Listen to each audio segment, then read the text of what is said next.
I'm here to talk about success. The first rule of success is to have a vision. You see, if you don't have a vision of where you go, and if you don't have a goal where you go, you drift around and you never end up anywhere. I mean, as you know, I was born in 1947 in Austria after the Second World War. So I was very fortunate that I stumbled onto my vision. And I didn't really like Austria when I grew up.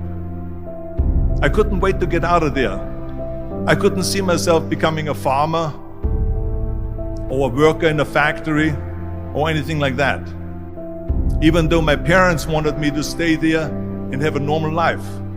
But that was their vision, not mine. My vision was totally different. I felt that I was born for something special, for something unique, for something big. Then one day I went to school. I remember I was 11 years old, and they showed a documentary about America. And there they showed in this documentary the huge skyscrapers, the high-rises, the huge bridges, the 6-lane freeways, and all of this stuff. And I said to myself, that's where I want to be. I don't want to be around here with these little farmhouses and these little buildings. I want to be in America. One day after school, I walked by a store in Graz. So I went inside and I looked around, and then I saw a magazine. I saw a bodybuilding magazine that had Reg Park on the cover. Reg Park was then a 3-time Mr. Universe. And I saw him on the big screen as Hercules. I read that and I said to myself, wow, this is the blueprint for my life. This is exactly what I want to do. I want to become a bodybuilding champion just like Reg Park. I want to get into movies just like Reg Park. And I want to make millions of dollars and be rich and famous just like Reg Park. Do you know how great it felt that I knew where I was going? Imagine the majority of people don't know where they're going. I knew where I was going, that I'm going to become this bodybuilding champion just like him. So it was just a question of how do you do it? I was so relieved, because when you have a goal, when you have a vision, everything becomes easy. So people always ask me, when they saw me in the gym in the pumping iron days, they say, why is it that you're working out so hard? 5 hours a day, 6 hours a day, and you have always a smile on your face. And I told people all the time, I said, because to me, I'm shooting for a goal. In front of me is the Mr. Universe title.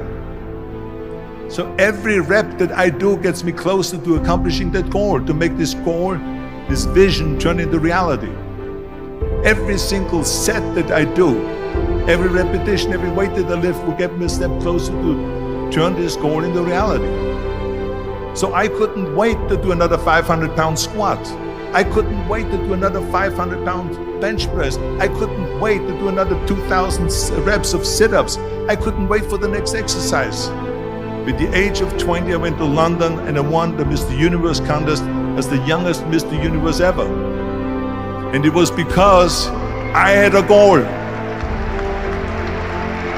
So let me tell you something, visualizing your goal and going after it makes it fun. You got to have a purpose no matter what you do in life. You got to have a purpose.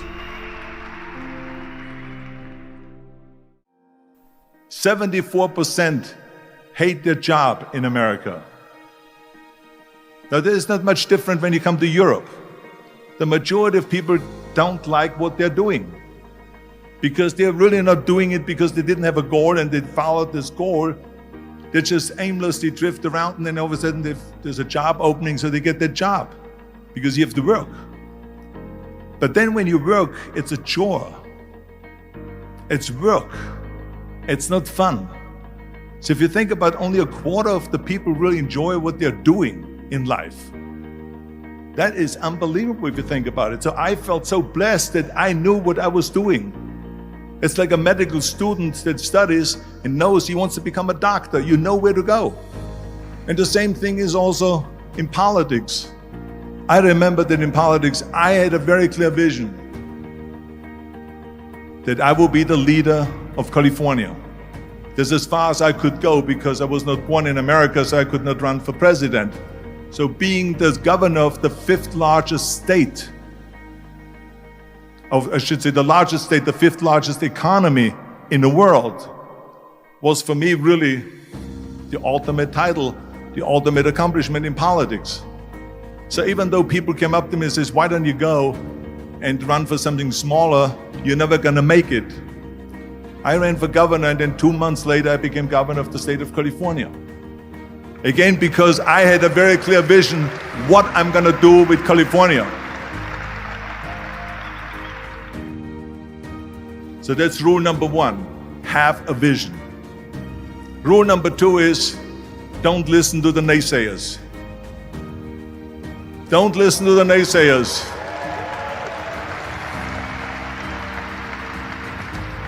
Everything I ever did, the thing that I heard out of people's mouth was, that's impossible.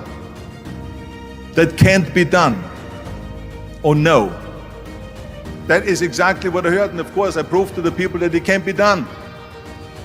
So whenever someone said to me, it can't be done, I heard, it can be done.